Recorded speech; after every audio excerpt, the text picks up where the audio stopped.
Okay, I think we'll get going because I know your time is precious. So thank you for joining us today. You're here to hear about our e-commerce for CPG key consumers and emerging behaviors study.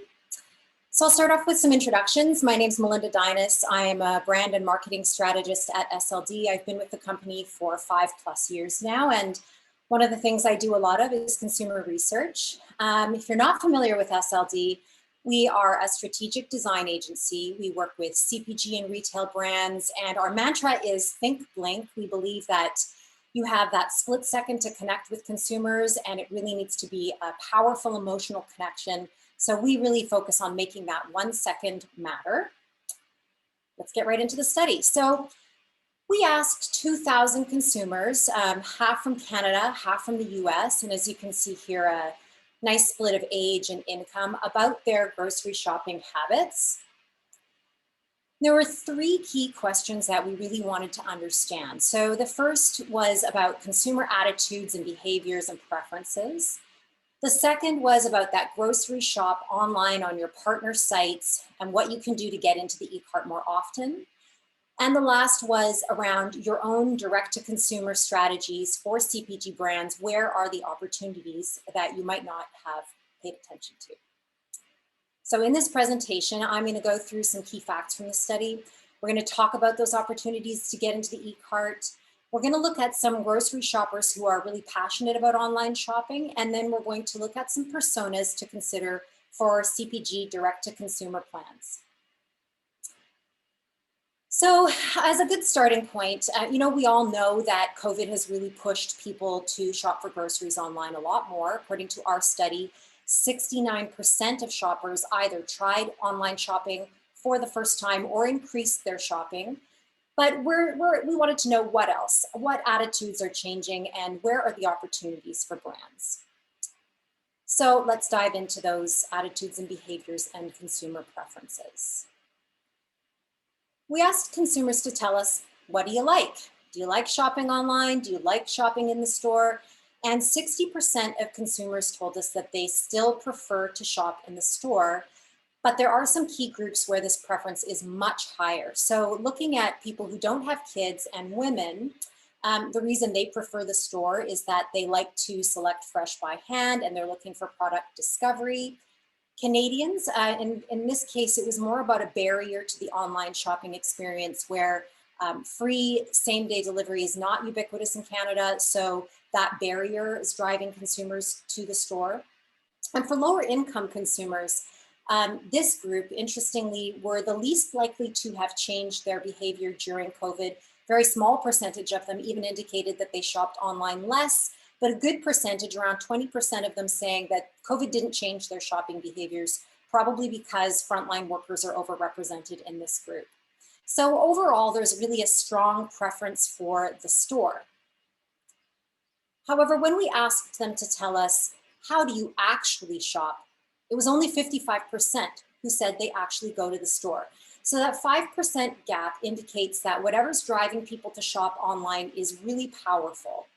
So here in this chart, we asked consumers to tell us what best describes your shopping habits. And you can see here, there's a variety of options, but 55% saying that the store is where they're doing their big shop. Of course, the pandemic has impacted this, so we asked about that. And the big news here is that 48% say, not only did I shop more online during the pandemic, but I'm going to keep shopping more online. There is 21% saying I plan to go back to the store, but that 48% is pretty seismic.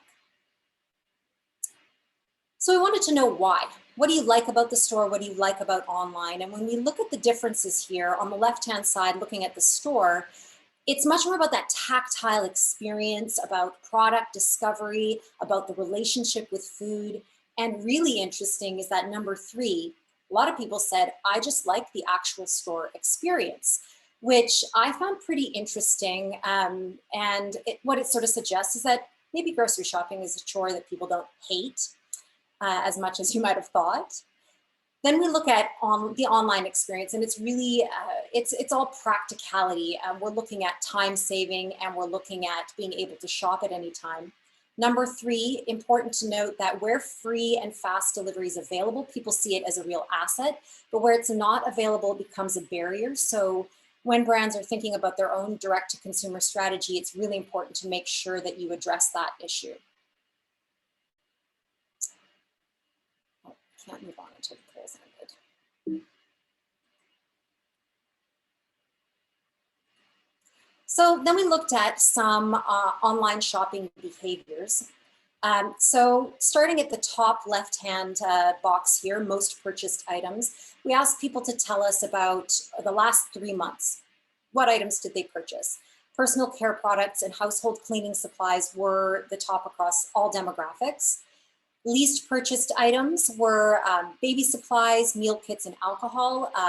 American consumers are buying alcohol a lot more online than Canadians are, probably because of restrictions in Canada, making that a little bit more difficult. When we looked at preferred technology, we see that mobile and computer are really kind of neck and neck. But that it's really important to note that about half of consumers are using a mobile device, and so it's really important to optimize those images for mobile. Consumers are searching by product type, but brand name is not far behind, so that is interesting to note. And at the bottom here, during the shop, we asked consumers to tell us across a number of different activities that they have to take while they're shopping online, what takes them the most time. And while making the purchase at number 1 is probably a no-brainer, it's very interesting to note that reading reviews, that's what they spend the second most amount of time on. I'm going to come back and talk about that a little bit more later because that's a really important insight. Then we looked at the sites where people are shopping. So the grocery store site is dominating with Amazon at number 2. Aggregate sites and other specialty shops are really not in the game. So if you're thinking about your marketing spend, you're going to want to focus on those 2 platforms. Okay, so 10 years ago, we conducted a study called Packaging in an Online World, and we thought in 2021, let's go back to this study and let's include some of those questions from the 2011 study so we can compare. And what's really interesting is that, did we ever underestimate how much this was going to change? Only 9% of households were shopping for CPG products online in 2011. And in 2021, of course, the pandemic has accelerated this. 79% of the respondents in our study today said that they have at least done some shopping for CPG products and groceries online. Another interesting thing to note when we compared to the 2011 study is that some of the problems that consumers perceive with shopping online are still relevant today, meaning that we haven't resolved these issues. So hard to research, hard to see the product image, price comparison, cost of delivery and shipping. Some of these problems are still problems we need to overcome. The challenges that they saw had already been overcome, website navigation and return policies. Consumers today are not seeing these as big problems. So when we're thinking about the grocery shop online, the good news is when we ask consumers whether they're using a list or browsing or a bit of both, 62% are at least doing some browsing when they're shopping online, which is absolutely wonderful news. It means there's lots of opportunities for your brand to be noticed. And more good news is that 79% of shoppers are shopping both channels, meaning that they're shopping in the store and they're shopping online. They might be choosing one of those platforms more frequently for their big shop and then stocking up in the other. But in any case, they're shopping both channels. And then here, people are open to other ways to shop. So there's a lot of opportunities for brands here. What we hear a lot from our clients is that especially when you're dealing with your partners, that you're limited in what you can control. You're given this template, you have to upload information in a certain way, you don't have control over the image.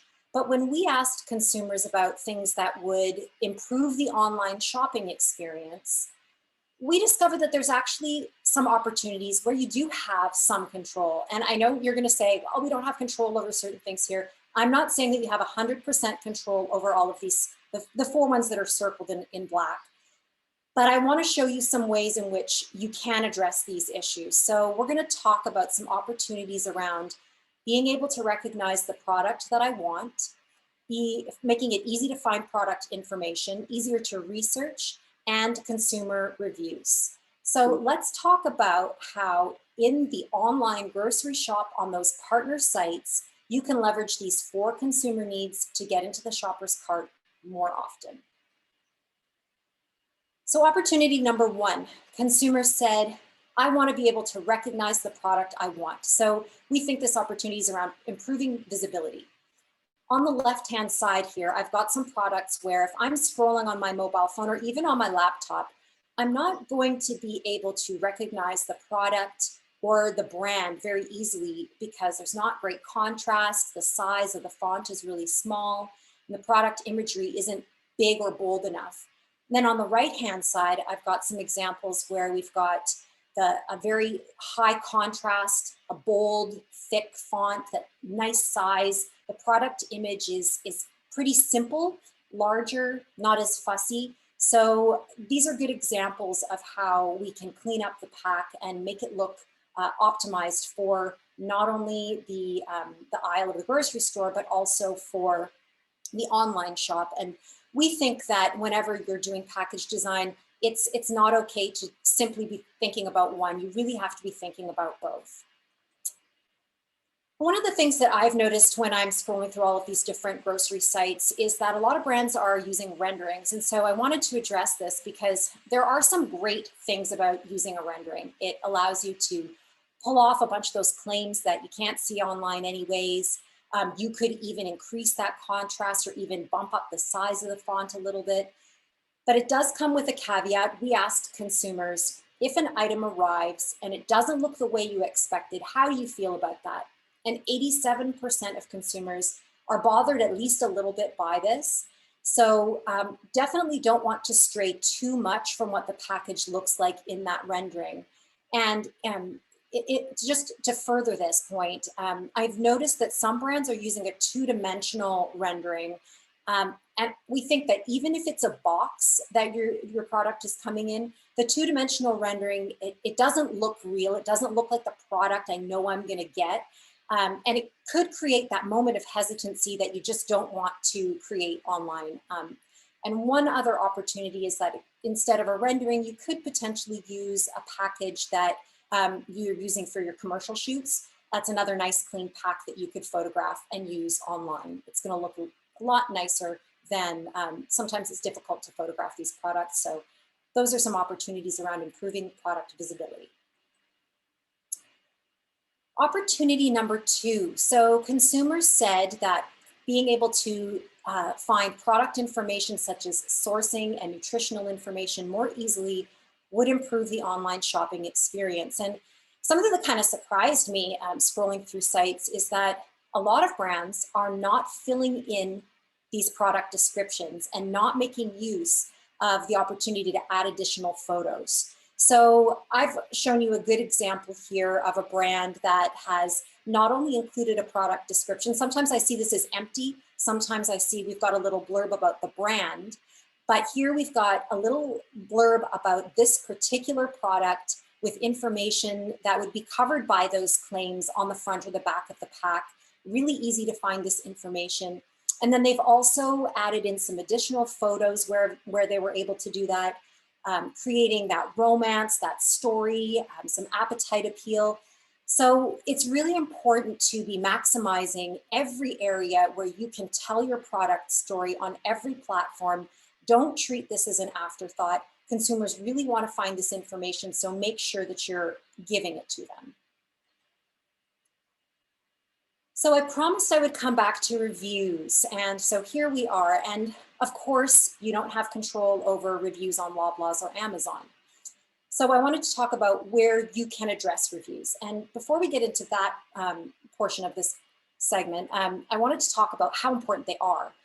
So earlier this year, we conducted a study that we called Deep Real Strategies for CPG Brands in the Age of Misinformation, which we will actually share that study with you in an email after this webinar, so you can dive into it if you want some more information. And the purpose of that study was to really understand, where are consumers finding information? What do they trust? What are they skeptical of? And how can brands build trust with their consumers? And This chart here, we asked them, rate how truthful you think the following information is. And online ratings and reviews outperformed everything else. Really interesting to note that at the bottom of the chart there, social media influencers and celebrity endorsement really not performing that well. So if you're thinking about your marketing spend as a whole, looking at online ratings and reviews, maybe not that glamorous compared to a celebrity endorsement, but it has a lot more clout with consumers. So now to talk about how you can do this to address the online shop. So I just wanted to mention that when you're shopping online, it's pretty easy to open up another browser window or to grab your tablet or to grab your phone and search reviews while you're shopping. So even though reviews on your own site, you might think that that's not relevant during the online shop, consumers do have that ability to navigate to another site and go back to their grocery cart. So we think it's super important to be activating reviews on your own website. So here we've got Pampers. They've allowed consumers to rate their products over 4 different qualities. And if I'm a consumer, I'm a new mom, I'm looking for the best wipes out there. If I go to a competitive site and I don't see any reviews, oh, here we've got 500 5-star reviews. That's going to hold a lot of weight with me. And the other opportunity around reviews is on social media, of course. If consumers are making comments, whether positive or negative, it's very important to respond to them, especially when you're dealing with younger consumers, really looking for that two-way engagement, and that will really build trust with your consumers. So where you are able to control reviews and to respond to them, we think it's really important. So opportunity number 4, consumers said that they wanted it to be easier to research before they shop. And here is where your own website and content strategy comes into play. So Remy Martin is a brand that does a really beautiful job when it comes to their website and content strategy, talking about the product history and where they're growing their grapes and their partnerships. So of course, this is going to be different for every brand because the platforms that you use are going to depend on your consumer, but making it possible to find out all kinds of information, it's really important to tell your product story wherever your consumers are going to be. So there's a couple of other opportunities. Those are the first 4 coming from those top 7 consumer needs to improve the online shop. So we also asked consumers what was important to them when they were looking for a new product. And this one actually kind of surprised me because I would have thought that product benefits would have been number 1. But it turns out that size or format fits my needs. And this was true across all demographics, was the number 1 concern. So what that suggests is that consumers, when they're looking for a new product, they have a particular use in mind. And so if you can maximize the variety of formats that you have available on all these partner platforms, you're just giving yourself that little bit extra opportunity for that consumer who's looking for a new product to choose your brand when they're looking for that particular use. The last opportunity I wanted to talk about when it comes to the grocery shop on these partner sites, we asked consumers about the biggest drawback to online shopping. And if you look at the left-hand side, this is the overall sample, who said that being unable to choose fresh by hand was their biggest concern. And product discovery, this was a concern for them, but not as big as when we look on the right-hand side, when we segmented by income. Higher income consumers are really bothered by product discovery being something that they can't access online when they're shopping for groceries.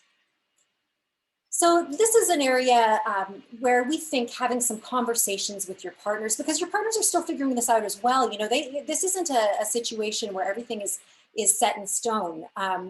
And I've got Sephora up here as a great example of what it could look like. Maybe at the end of your grocery shop, you can select 2 free samples. You may have, if you've purchased something on Amazon, you may have had the experience where a week later you get a related product sample in the mail delivered to you. So we think there are some opportunities to get samples to people in the mail. And this is a conversation to have with your partners because consumers are still really looking for that product discovery online. So just to reiterate, our 6 key opportunities in terms of the grocery shop on your partner sites. We think you need to improve product visibility, maximizing the product descriptions everywhere you possibly can, engaging in two-way conversations with reviews, both on your own site and in social media, and maximizing information across all channels through content strategy and through on your own website. Increasing those formats is a really easy win, and enabling product discovery. Really interesting to see that looking at product visibility, looking at the poll, it would be great if you guys could respond to the polls. I'd love to see what you think. Product visibility is looking really strong here. Okay, moving along, I wanted to look at, we've told you who is really passionate about shopping in the store. Now I want to tell you about who is more active in shopping for groceries online. So interestingly, 10 years ago, women were a lot more interested in shopping online than men. And now the tables have kind of turned. And looking at this chart, we asked consumers to tell us, have you purchased items that you would purchase at a grocery store using any of these platforms? And men are more active across all compared to women. Subscriptions, home delivery, online buying groups. Really interesting to see that men have overtaken women when it comes to activity in online shopping. And here are the key opportunities with men. So starting on the left-hand side, these are the items that men are most likely to purchase on the in their grocery shop. And there's some interesting opportunities around subscriptions. Men are really interested in subscriptions for those everyday luxuries. I think Dollar Shave Club, we all know this brand, great example, but it could be craft beer, it could be coffee. So they're looking for something that they consume on a regular basis and having it delivered to them, including some product discovery. Then the center image, just important to know that whenever there's a new platform or new technology, men are going to be there first. And then on the right-hand side, men really value same-day delivery that's free. So really important, if this is your consumer, that's got to be there. Another group, maybe unsurprisingly, that are overrepresented shopping online for groceries are parents. Looking at compared to children, the big shops online, parents are doing a lot more of that. And parents with people without children are shopping mostly in store. And obviously parents really time pressed or driven by convenience. But what was interesting to note was that parents, especially those who are a little older, the 34 to 44 group, are also really concerned more than any other consumer group about causes. They want sustainable, they want local products, they want organic products. And we think there are some opportunities to partner with programs like Loop, or to partner with independent brands when you're thinking about your own e-commerce strategy to address those needs. Those are things that parents are really interested in. So the last group that I wanted to talk about is the high income group. And if you look at the bottom left-hand corner, just wanted to call out this really big discrepancy between the total sample and high income group. So 48% of the total sample said they shopped more online and they're going to continue, 20% more in the high income group. And the big story is that they want more of everything. They want an experience. So not only are they looking for more product discovery, which we already talked about on the bottom right-hand side, they are looking for bulk. They are going to use voice command. They want beautiful package design. They are more interested than any other group in becoming brand ambassadors. So they're really looking for a whole experience from their online shop. And so we think this is where lifestyle and that content strategy really comes into play. Here's a couple of examples of brands, High Snobiety and Goop, where they're often featuring CPG brands and some influencers around food, that providing a much more immersive experience that's really, really rich is where you're going to engage with high income consumers. Okay, so now we're going to leave the grocery shop on your partner sites behind, and we're going to talk about CPG brands and your own direct-to-consumer strategy. Unfortunately, I have to give you some tough love here. So we asked consumers, what would influence you to shop at a CPG branded site? And the top 3 were all around price. So unless you're going to offer a 30% discount across the board, consumers are not going to shop your site for the same products that they can get at the grocery site. We know that the reason they're shopping online is to save time. So asking them to spend more time is a tough ask. The other bad news is that right now there's very little activity compared to the grocery site and Amazon, with the exception of Gen Z. So I am going to talk a little bit more about that in just a minute. I wanted to talk about the barriers that consumers told us that they're experiencing in their online shop. And I think the top 3 here are really the ones that are most important to think about. So delivery fees, lack of access to same day or fast delivery, and product discovery are all things that we need to be considering when we're planning for our own direct-to-consumer strategy. I do have good news. So when we asked consumers to tell us what best describes your shopping habits, there were a couple of interesting segments here that we think CPG brands could leverage for a direct-to-consumer platform. So I'm going to talk about that dark gray bar first. 27% said that they mostly shop in the store, but they go online to find specialty or hard-to-find items. And then that blue bar, consumers told us that 13% of them mostly shop in store, but they go online to find items that they need for special events. So we think there are some great opportunities for CPG brands with these 3 shoppers: the specialty item shopper, the event shopper, and Gen Z. So I'm going to get into these demographics, and I'm going to show you some examples of brands who are already targeting these consumers. So starting with the specialty item shopper. This is not by any means a complete list of all the different persona groups you could target, but these are the ones that the study highlighted. So that's why they're up here, and you may have some others that pop to mind depending on your brand. So foodies who are looking for that special ingredient for that special recipe.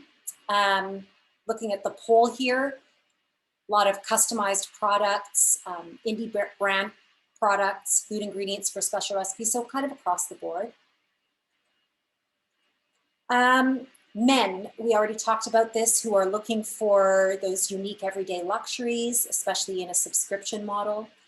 Parents looking for local, independent, organic products, and gifts and collectibles were another thing that we think could be bucketed under the specialty item shopper.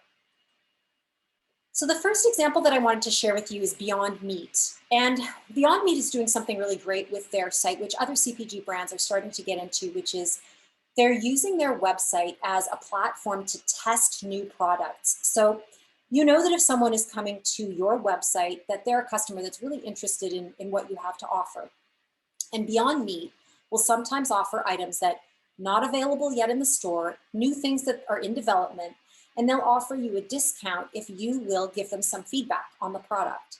And so using that as a way to develop that two-way engagement and really solidify that customer relationship is an excellent strategy. They're not the only ones doing this, but I think they also have a really beautiful website. And in terms of telling the product story, knowing that consumers who are interested in plant-based protein, they really want to know about the impact. They want to know details. They really want to make sure that the brand really is truly sustainable and really practice what they preach. And they do a great job of that. There's not a ton of products for sale, but the products that are available are these discovery sample packs. So this is a really nice website with some beautiful content that is a great example. And for me, the highlight is, testing new products and developing that two-way engagement with consumers through that product innovation is what makes this site so great. Another great example, Kit Kat's doing a lot of great stuff in store and online. And this example is, it's something that you can't buy at the store. It's giftable and it's personal and it's unique. And it's really not that expensive. It's going to be about $20 or so to get a Kit Kat with your friend's photo on it. So it's not necessarily, is this going to be a huge money-making platform? I don't know, but it's definitely really engaging. And the site is also just gorgeous. That top right-hand image, that conveyor belt moves. The top left-hand image, it's like a pinwheel that spins with all these beautiful colors. And there's a lot of products that are available on the site that you can't get in the store. So giftable, personalized, and really beautiful design. That's what makes the KitKat site really exciting. And the last opportunity that I wanted to talk about, again, we're talking about the specialty item shopper here. Could you take a small section of your offering, maybe 5 to 10 SKUs that address a particular group? Could be bakers, could be meat lovers who are barbecuing over open flame, could be somebody who's really into the keto diet, something that makes sense for your brand, product offering you already have, and premiumize it, and then build the line extensions around it to speak to this core group, this niche audience. We think this is a great opportunity for brands. And so here on the left, I've got a baking site example, then we've got a spice brand site. And then on the right-hand side, really have to call out wellness as a huge opportunity that I know many of you are already thinking about as a way to build on some products you may already have and extend into products that maybe are too niche to be in every grocery store across the country, but that could be great to sell on your own site. Okay, so that's it for the specialty item shopper. Now I want to talk about the event shopper. So this shopper is 13%, so slightly less, but when we're looking at this shopper, there's more in Canada than there are in the US, and they tend to skew female and a little bit older. So when we look at all these different potential events that someone is looking for, a really easy all-in-one solution, right now, there's really not a lot available in terms of what CPG brands are offering. Restaurants are offering some of this type of thing. So we think this is an opportunity here for CPG brands. And so I don't have an example to show you of a CPG brand that's doing this, but I'm going to show you what it could look like. And important to just note that you want to elevate the experience, but it's not going to be as expensive as if we got it catered, and also to think about how to customize these experiences. So as inspiration, this is not what I'm suggesting that you do, but this is an inspirational slide here. These are party boxes, which really took off during the pandemic, and they were sometimes partnered with activities. So sometimes it would be like a painting kit, and you'd have a party with your friends and you get some wine. Everybody gets delivered a little mini bottle of wine and a painting kit, or maybe it's a gift kit where you're selecting certain items that are just for your friends and you're having a Zoom party with these bundled kits. So I think it's really important to look at what's already out there and think about, how could this work for a CPG brand? So I created my own barbecue. This is my picnic kit. So on the left-hand side, we're starting with a basic kit. So your condiments, your buns, and your hot dogs. And then on the right-hand side, these are all the places where the consumer gets to select what they want. So you've got your plates and your napkins. You could have a range of different celebrations depending on the time of the year. Then you could select some salty snacks and some sweets, and here's where you can get into offering things that are not available in the store, some limited time offers that maybe were cult classics that doesn't make sense to have them in every store across the country, but that it could make sense at a small scale to produce some and have them available on your website. I do have Oreo here, and Oreo is a website that's doing a really great job. If you want a good example of a brand they've got customization, they've got limited time offers, they've got some product innovation, they've got all kinds of gifts available, really great site, and they're even starting to get into some content. So I'd recommend looking at the Oreo site. And then looking in the top right-hand corner here, what if you partnered with an independent brand to offer some premium toppings for those hot dogs? I mean, you could make those products yourself, and this could be a line extension. But the nice thing about partnering with an indie brand is that it gives national brands that credibility that these indie brands have, and so that street cred. And it's a win-win because then they get your reach. So there's an opportunity there. So you could have a nice bundle here where you've got drinks, you've got snacks, it's all in one. It's really easy. We think there's an opportunity around this bundled experience to address that event shopper who's looking for something and probably not finding what they're looking for right now. So the last group that I wanted to talk about is Gen Z. And what was really interesting is that right now, they are twice as likely to shop CPG branded sites. So that's exciting news. They're also the second most brand loyal demographic. We asked consumers, if you can't find your preferred brand, what do you do? Do you substitute with an alternative, or do you go to another platform to find the one that you want? And Gen Z, they're going to do everything to find their preferred brand first. The only more loyal brand demographic is the 54 plus. Probably not too surprising that Gen Z is shopping every e-commerce platform really comfortably. And they're also really interested in unique and hard to find products. So I want to show you a brand that's doing a great job with Gen Z.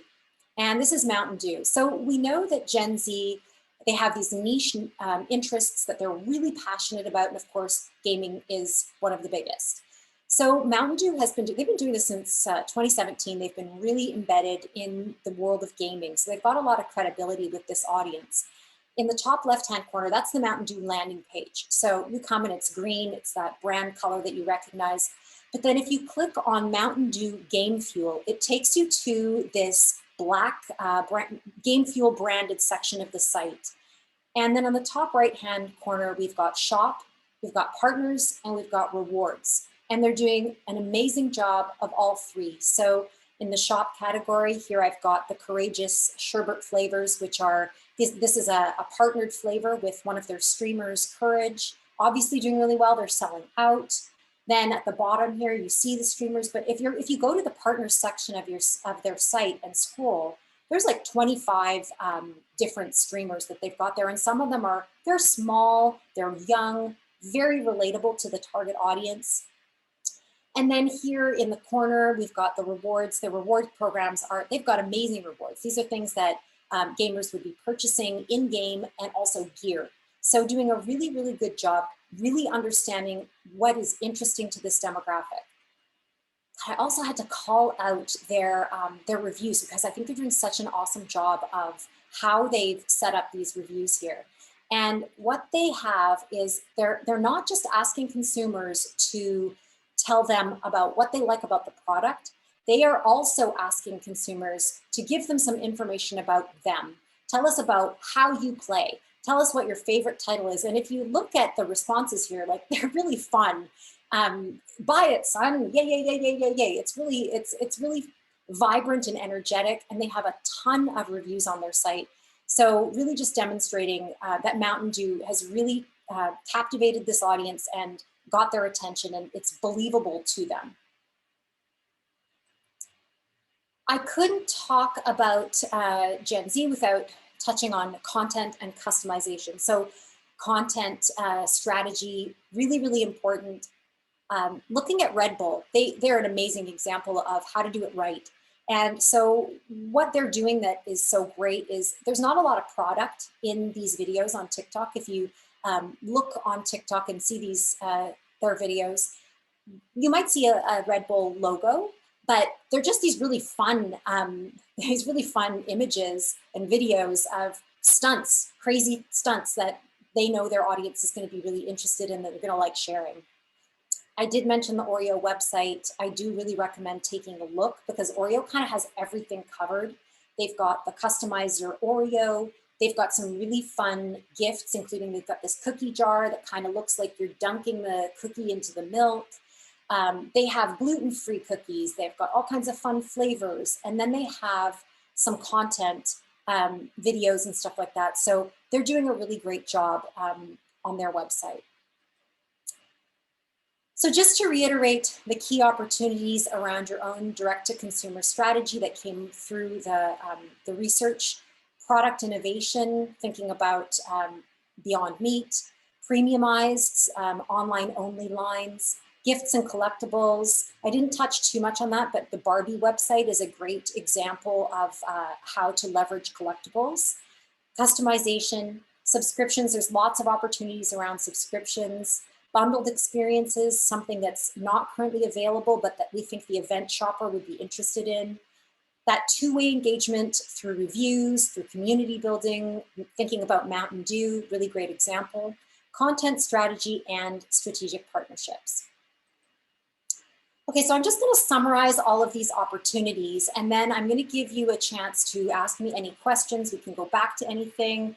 I'm going to share this presentation with you after the webinar is finished. We will also share the study, which has a lot more detail. And in this presentation, there are actually some further examples. I didn't think we would have time, and looking at the clock, I'm glad I didn't include them because we won't have time to get to them. But there are some other examples of CPG brands that are doing some great stuff. So take a look. So I've classified the opportunities into crawl, walk, and run stages. So the crawl being things that you can get to pretty easily. The walk being things that may take a bit more work, and the run, things that are going to require a lot more planning. So the crawl, these are the easy opportunities. Optimizing visibility on all those partner platforms and optimizing information, filling in all those spaces. Responding to consumer reviews and comments on social media. Maximizing formats across all these partner platforms, pretty easy win. Finding ways to get samples to consumers, talking to your partners about that. And if you do already have an e-commerce website and you haven't enabled reviews, you should be able to do that relatively easily, and we highly recommend that you do that. In the walk phase, we've got subscriptions, specialty product innovation strategy. Now, you probably wouldn't be able to get this up and running in the walk timeframe, but you could definitely get a strategy going. You could develop an e-commerce site with your current offering, including reviews, storytelling, and product information. And if you don't have one, please get one as soon as possible. Content strategy development for two-way engagement. You could plan and you could start it. It does take some time to get those things going. And if you do already have an e-commerce website, here's where you could add personalization. Then in the run phase, here's where you could develop an e-commerce site based on an innovation model. So whether that is your premium SKUs and the line extensions, or if it's that bundled experience, you could have your content strategy fully implemented, and you could have those strategic partnerships with local indie brands secured. So SLD can help you with a lot of these things. We do package design, and we're always thinking about the online experience and the in-store experience. We design websites and can help you with business model innovation. Strategic foresight is one of the things that we do. And we can help you with content strategy development, planning, and content creation. So if you have any interest, get in touch with us after the webinar. Thank you for your time. So now I'd like to open it up to you and see if anyone has any questions.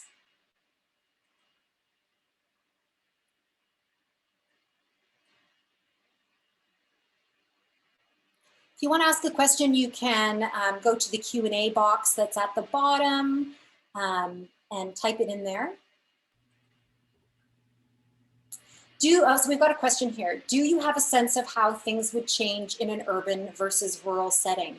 Yes, I mean, so obviously a lot of consumers are indicating that when free same-day delivery is not available, this is a big problem for them, and especially in Canada.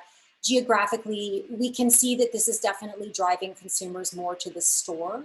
So if you're able to resolve this, and this is a challenge, if you're sending a package a really long distance, can you offer free delivery? That's a question that should be one that's on the top of your list for your own direct-to-consumer site. If you can, it might inspire people to shop for your products on your site if you're offering that in Amazon or the grocery site isn't. But definitely rural consumers are, parents in rural communities are also shopping more online because they're struggling to find those maybe organic baby food or diapers that are better compostable or better for the environment. They maybe can't find them in their store. So there definitely is a split there.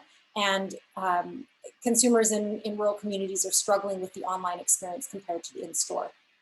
We have another question here. How important do consumers find A+ mobile content on product detail pages? So how important, well, consumers told us that product information is highly important to them. So it's very important to think about that mobile experience, whether it is with those partner sites and whether it is, or on your own direct-to-consumer site, making sure that it's visible. And if you're noticing that on one of your partner sites, if you go and you're on your mobile device and it doesn't look right, talk to your partners, because like I said, we're not finished with this conversation about it. It's something that they're still figuring out as well. And having a dialogue with your partners and saying, hey, look, people are telling me they want this information, but when they're looking at this on their website, it doesn't look right. How can we fix this? Partners want to do it well as well. They want to get it right. So having those conversations is an opportunity. See if I've got any other. Oh, we've got changes in shopping behavior post-COVID versus pre-COVID. So we asked consumers about this, and so 48% of consumers said that they shopped more online during the pandemic and they plan to continue. So we know that there can be a gap when we ask consumers about what they intend to do. They may believe they intend to do something, but then when life starts happening, there's a gap. We call this the intention action gap. And so 48% of consumers are saying they do plan to shop more online.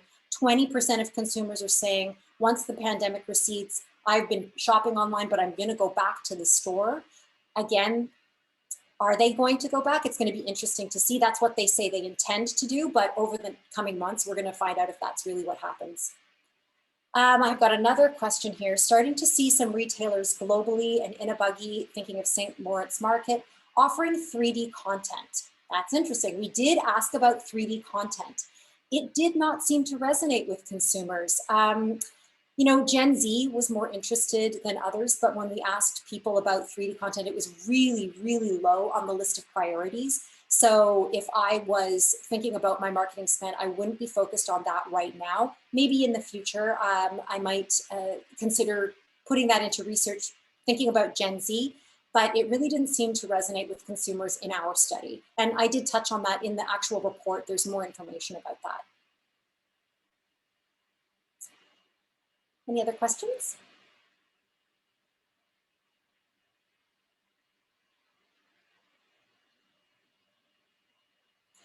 We will also share in this email we'll share our Deep Reel study. I think there's a lot of really interesting information about brand trust for CPG brands. So we will share that with you as well.